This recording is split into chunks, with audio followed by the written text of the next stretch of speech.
राधे राधे गुरुजी। राधे राधे। मुझे कोई प्रश्न तो नहीं पूछना, बस एक मेरे मन में जो अभी भावनाएं हैं वो मैं प्रकट करना चाहती हूँ।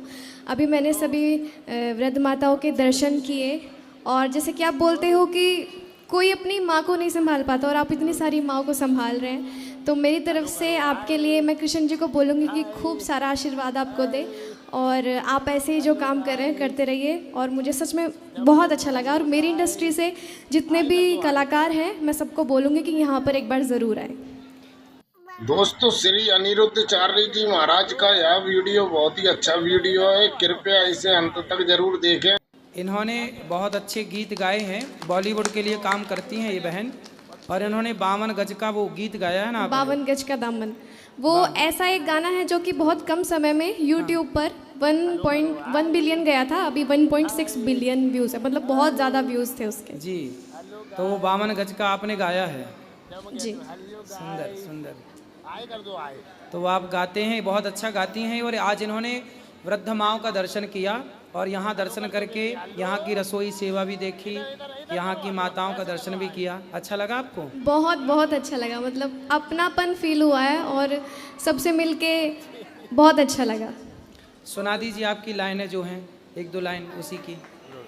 52 गज की एक दो लाइन सुना दीजिए, हम भी सुन लें। 52 गज एक ऐसा गीत है, लोक गीत है हरियाणा का, जो कि एक ये दर्शाता है कि पुराने जब हमारा जो कल्चर है उसमें जो माताएं थी वो कैसे आभूषण पहनती थी। तो वो आपने लिखा है किसी ने, या पहले परंपरा था उसकी, परंपरागत था? नहीं, लिखा गया है वो, अभी उसको 3 साल हो गए हैं गाना आए हुए। किसी और ने लिखा है? हाँ जी। आपने पहली बार गाया उसको?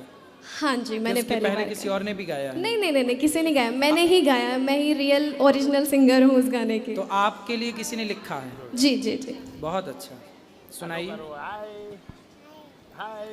अपना रूप रंग सजाऊं, मेहंदी हाथा में लगवाऊं, पायल कंगन भी मंगवाऊं, फिर नीर भरण में जाऊं, घूंघट काना सा काढूं ना कसर घालूंगी, 52 गज का दामन पहर मटक चलूंगी, 52 गज का दामन पहर मटक चलूंगी।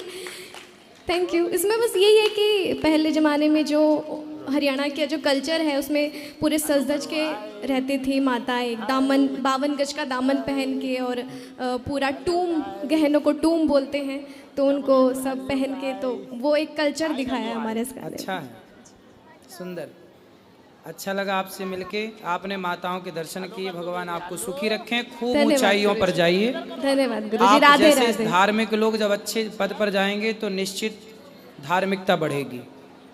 धन्यवाद गुरुजी। खुश रहिए। क्या शादी करना जरूरी है? हम अकेले अपना जीवन में यापन नहीं कर सकते कान्हा जी को अपना पति मानकर? नहीं, कर तो सकते हैं, लेकिन फिर भी संसार गुरुजी में हम अभी तक इतने बड़ी उम्र में, 17 साल की उम्र है मेरी, जितने भी पति पत्नी को देखा है हमेशा बहस करते हैं, झगड़ा करते हैं, किसी न किसी बात पे एक दूसरे को टोकी टाका। अरे बेटा, वो झगड़ा नहीं है, वो झगड़ा नहीं होता, वो उनका प्यार होता है। गुरुजी कुछ जगह प्यार है, लेकिन कुछ जगह तो सीरियस झगड़े हो जाते हैं। अरे वो आप लोगों को दिखाने के लिए, अंदर से बहुत प्यार होता, बाहर से वो झगड़ा कर लेते हैं। पति पत्नी के बीच में जो पड़े लवरा। गुरुजी कुछ जगह देखे हैं जहाँ पे पति खुद को डोमिनेट कर लेता है पत्नी के ऊपर, बहुत ज्यादा। कम केस हैं ऐसे, बाकी अधिकांश जहाँ पति पत्नी में, आपने जो हंसी मजाक नहीं सुनते, पत्नी को पति बोलता रहता, अरे तुम तो बहुत काली हो, तुम्हारे जैसे तो हमें बहुत मिल जाती। ये सब जो तंस कसना है, ये पति का मजाक होता है पत्नी के लिए, तो ये मजाक होते हैं। अब उस मजाक को आप लोग सुनते हैं तो आप लोगों को सीरियस लग जाना, अरे बात तो सही है, ये लोग बहुत दुखी हैं। आपको बाहर से ऐसा लगेगा ये बहुत दुखी है, जबकि वो अंदर से बहुत खुश होते हैं, है ना। पति जो पत्नी रिश्तेदार होते हैं, और जो मतलब मेरा कहना ऐसा है कि एक साथ ही पाएंगे शादी करके, और 100 हाथी फ्री में मिलेंगे, उनको निभाना पड़ेगा जिंदगी भर। तो हम जो रिश्तेदार लोग रहते हैं जो मुफ्त में मिल जाते हैं, कोई कुछ कहेगा, जैसे सास नहीं गुरुजी फ्री में मिल गई, सास भी ठीक है, बाकी सब लोग ठीक है। जो और बुआ दादी लोग होती हैं, बुआ सास, हाँ, अरे बुआ सास 2-4 दिन के लिए आएगी, फिर अपने घर जाएगी, वहीं थोड़ी रहेगी। वो भी है गुरु गुरुजी, बट मेरा मानना है कि हम अपने कान्हा जी के साथ रहना चाहते हैं। अच्छा, आपको बुआ सास नहीं चाहिए मतलब? तो आपको ढूंढ देंगे ना ऐसा जो हम बुआ। अपने फैमिली के साथ रहना चाहते हैं सारी जिंदगी। मेरे भैया, भाई, अभी तो भैया है, कल को भौजाई आएगी तो वही आपका हाथ पकड़ के बाहर करेगी, चल। फिर भैया बोलता है रखेंगे तुम। भैया सब बोलते हैं सही, भौजाई आने दो, भैया तो फिर ठीक हो जाएंगे तब। इसलिए तो हम एनजीओ भी चलाना चाहते हैं गरीब बच्चों के लिए, तो कान्हा जी के लिए ही हम अपना जीवन समर्पित करना चाहते हैं। शादी कर लो, फिर पति के साथ एनजीओ चलाना का पति रोकेगा? पता नहीं कैसा मिलेगा पति। हो सकता बहुत अच्छा मिले, निगेटिव भी क्यों सोचना, पॉजिटिव भी तो सोच लो, हो सकता बहुत अच्छा मिल जाए। हम नेगेटिव ही क्यों सोचें? कान्हा जी के लिए नहीं समर्पित कर सकते तो जी? कान्हा के लिए तो शादी के बाद भी समर्पण हो सकता है। क्या गृहस्थी में रह के क्या आपके माँ बाप समर्पित नहीं है कान्हा जी के लिए? वो गृहस्थ में रह के समर्पित नहीं है क्या? आपके माँ बाप की क्या दिक्कत है बताओ? कोई दिक्कत है? बढ़िया रहते हैं लोग। ये समर्पण है या नहीं प्रभु के चरणों में? तो गृहस्थी में रहकर भी समर्पित हुआ जा सकता है, इसमें क्या दिक्कत है? इसलिए विवाह करना भी पढ़ाई लिखाई करो, सेल्फ डिपेंड होना अच्छी बात है, पर बेटा गृहस्थी जरूरी है। चलो आज तो भाई है, आज माँ है, पिता है, कल को ये बूढ़े होंगे, पत्नी आएंगी, आपके भाई की भौजाई आएगी। चलो भौजाई अच्छी आ गई तब तो अच्छा है, पर 99% भौजाई और ननंद की बनती नहीं है। सुनो, दूर रहने से सब प्रेम बनता है। कोई भी संसार की ननंद भौजाई यदि साथ में है तो तू मैं होगी 99.99%। क्यों जी? बात सही है। आप कितना भी अच्छा तुम्हारा भाई हो, भाई की तरफ से गलती नहीं है। भाई भाई झगड़ा नहीं करते, देवरानी जेठानी झगड़ा करती है। फिर पुरुष वर्ग तो बदनाम यूं ही है, झगड़ा पुरुष करते ही नहीं कभी। क्यों जी? इसलिए आप तो बेटा अपनी जगह सही हो। इस उम्र में जो लड़कियां होती हैं ना, उनके मन में यही सब चल रहा होता है जो आपके मन में चल रहा है। हम तो शादी नहीं करेंगे, सबको देखती है ना परेशान, अरे उसकी हमारी सहेली की शादी हुई, उसके साथ ऐसा हुआ। होता है कुछ लोगों के साथ, लेकिन अच्छा होता है। 99% लोग अच्छे हैं, 1-2% 5% आप देख लो। गुरुजी, एक आखिरी प्रश्न है कि हमारी शादी के लिए एक आदर्श उम्र क्या है? अब सरकार ने तो फिक्स कर दी 21 साल, लेकिन 21 साल तक पढ़ाई करते करते बीत जाएगा, तो फिर सुनो, शादी के बाद भी तो पढ़ा जा सकता है ना बेटा? नहीं गुरुजी, जहाँ तक मैंने देखा है रोक दिया जाता है। कौन रोक देता है? मेरी पत्नी है, मेरी पत्नी आज मेरे शादी के 13 वर्ष हो गए, आज भी मेरी पत्नी पढ़ रही है, अभी PhD की तैयारी चल रही है उसकी। गुरुजी, लेकिन 13 साल बाद भी मैं पढ़ा रहा हूँ। अक्सर देखा गया है कि सब लोग रोक देखते हैं। सब लोग नहीं, सब नहीं, हम तो नहीं रोके। 13 हमारी पत्नी जब हमारा विवाह हुआ था तब हमारी धर्म पत्नी कॉलेज में प्रवेश की थी, फर्स्ट ईयर। अब उसका पूरा कॉलेज का पूरी पढ़ाई, उसके बाद और भी डिग्रियां, उसके बाद अब PhD फाइनल है। तो 13 वर्ष हो गए, रेगुलर पढ़ाई चल रही है, एक के बाद एक डिग्रियां होती ही होती हैं। तो मैंने कभी नहीं रोका कि तुम, छोटा सा बच्चा हुआ जब पहला, तो मैं भी जाता था, वो कॉलेज में अंदर जाके एग्जाम देती थी, मैं बच्ची को लिए बाहर बैठा रहता था, है ना। और वो दूध पर निर्भर था, माँ के पिला के जाती थी दूध, आके तुरंत दूध पिलाती थी। तो मैं उस स्ट्रगल से गुजर चुका हूँ और मैंने अपनी पत्नी को खूब पढ़ाया है और वो आज भी पढ़ती है। और अभी जो वो पढ़ना चाहती है मैं उसे और पढ़ाना चाहता हूँ। हमें पढ़ लिख करके कोई नौकरी जॉब तो करना नहीं है, फिर भी स्वांतः सुखाए अपने आनंद के लिए पढ़ना चाहिए। यदि आप नौकरी चाकरी भी करना चाहें तो करिए, बिजनेस व्यापार करना चाहें तो करिए, पर एक अपना भी आनंद होता है तो उसके लिए भी पढ़ना चाहिए। मैं भी पढ़ता हूँ जो मेरे से बनता है, मैं डिग्रियां तो नहीं पाता, लेकिन फिर भी हम लोगों को पढ़ना तो पड़ता ही है। पढ़ाई पूरी तो आप करने के बाद ये मत सोचो कि हो सकता है आपको ऐसा पति मिले जो आपको खूब पढ़ाए। पढ़ाई पूरी करने के बाद जॉब कर लें फिर शादी करें तो कोई दिक्कत? देखो आपकी बात से हम सहमत हैं, लेकिन बेटा देखो 25 साल के अंदर सरकार का 21 25 साल ही मेरा मानना है, 25 साल के अंदर, 25 के भीतर, 25 से 25.5 ना हो, 25 से 26 बिल्कुल ना हो। 25 साल के अंदर लड़की और लड़कियों का तो 23-24 के अंदर, लड़कों का 25 के अंदर विवाह कर देना सबसे उत्तम निर्णय है। यदि आप विवाह करने में लेट हो गए तो जो लेट होते हैं उनकी बेटियां, उनके बेटे ही भागम भाग वाली शादी कर लेते हैं। इसलिए बेटी हो या बेटा हो, जो तुम्हारे बाप दादों ने नियम बनाया था जल्दी शादी कर लो, हमने भी जल्दी विवाह किया और गृहस्थी में सेटल हो गए, इसलिए आज समाज की सेवा कर पा रहे हैं। अब शादी करते तो पता नहीं, अब करते तो कब सेटल होते, कब सेवा में लगते। इसलिए समय से बेटा सब अच्छा है। समय से पढ़ लो, समय से विवाह कर लो, समय से बच्चे हो जाएं, समय से बच्चों को पढ़ा लिखा के योग्य बना दो और समय से सारी जिम्मेदारियों से मुक्त होकर समय से प्रभु के चरणों में लग जाओ। ये जीवन का सार है। धन्यवाद गुरुजी। राधे राधे। राधे राधे। कि आप कहते हैं कि बच्चे की अगर 21 साल में शादी ना हो तो बच्चे भागम कर देते हैं। मेरी उम्र 29 साल की हो गई, 4 मार्च आएगी तो 30 लग जाएगा। अभी तक मेरी शादी नहीं हुई है और मैं 12 साल से बाहर रहती हूँ। मेरा तो एम था ही नहीं कि मतलब शादी करना, लेकिन आपके प्रश्न से जवाब मिलता कि शादी करना ज़रूरी है। एक्चुअली मैंने इतना अपने फ्यूचर में अपने घर ही में देखा है, पति पत्नी में बहस होती है, ये माँ बहन करती है, तो क्या ऐसे पति की भी आरती करनी चाहिए? जो माँ लड़की के माँ को गाली दे, वो कौन सा पति हो सकता है? तो ऐसे जिंदगी से बढ़िया का अकेले रहे, भगवान का भजन तो अभी तो आपकी शादी ही नहीं हुई।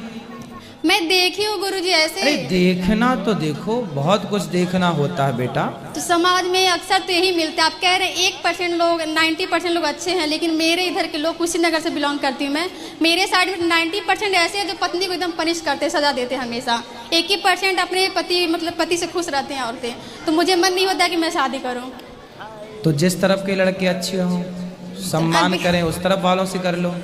वैसा कोई मिलता नहीं है। मैं आपकी कथा से जो भी आप कहते हैं हर एक चीज़ मैं फॉलो करती हूँ। माँ बाप का सेवा करना, अपने से बड़ों की इज्जत करना, जो भी है A to Z मैं अपनी तरफ से पूरी कोशिश करती हूँ कि आप जो भी बताएं मैं उसको फॉलो करूँ। पता है, एक साइंस बता रहा हूँ लड़कियों के लिए, विज्ञान। लगभग लड़कियों में समय से विवाह हो जाने से, यदि लड़की का विवाह समय से हुआ तो समय से विवाह होने से उसका जो शरीर है, अर्थात उसकी जो सुंदरता है, विवाह के बाद वो और निखर आती है। यदि आपका विवाह समय से नहीं हुआ तो आप डाउन हो जाते हैं।